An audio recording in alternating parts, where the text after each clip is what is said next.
पहलगाम में हुआ ये हमला आतंक के सरपरस्तों की हताशा को दिखाता है, उनकी कायरता को दिखाता है।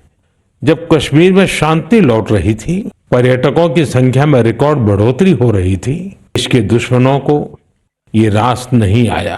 पीड़ित परिवारों को फिर भरोसा देता हूं, उन्हें न्याय मिलेगा, न्याय मिलकर रहेगा।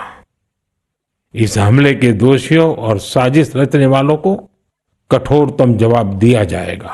আমি পাকিস্তানকে এখান থেকে বলছি, কিশোরের অগ্নিবাণ থেকে, যে লস্করে তৈবার হেডকোয়ার্টার আপনাদের দেশে, লস্করে তৈবা শাখা সংগঠন স্বীকার করে নিয়েছে তারা এই দুর্ঘটনা ঘটিয়েছে, এই পাপ ঘটিয়েছে। তাদের বেছে নিয়ে শাস্তি দেবেন কি?